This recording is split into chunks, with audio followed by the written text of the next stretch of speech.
সকলে সামাজিক নিরাপত্তা সুনিশ্চিত করতে হবে। সকলে সামাজিক নিরাপত্তা সুনিশ্চিত করতে হবে। চুক্তিবাধা বন্ধ করতে হবে। চুক্তিবাধা বন্ধ করতে হবে। চুক্তিবাধা বন্ধ করতে হবে। সকলকে নিয়মিত চাকরি পদে নিয়োগ করতে হবে।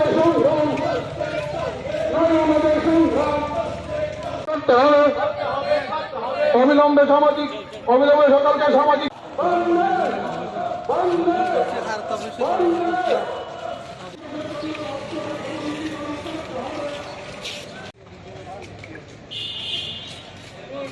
সংগ্রাম নইলে আমাদের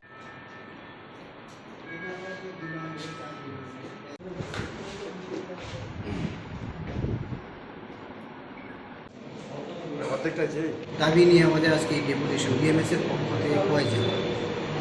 দাবিগুলো কি কি?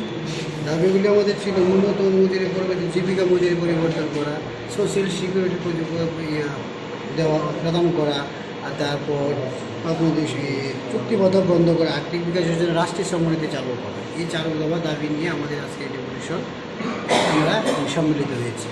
ডিএম দিয়েছি, ডিএম সাহেব আমাদেরকে আস্থা করেছেন যে হ্যাঁ যতটুকু সম্ভব উনি ওনার প্রধানমন্ত্রীর কাছে, ত্রিপুরা সরকারের কাছে পাঠাবে আমাদের ডেপুটেশন পত্র, এবং সেখান থেকে প্রধানমন্ত্রীর কাছে সেটা পাঠিয়ে দেওয়া হবে। এই আমাদেরকে আশ্বাস দিয়েছেন এবং আশ্বস্ত করেছেন যথাসম্ভব আমাদের দাবি তারা চেষ্টা করবে মানার জন্য।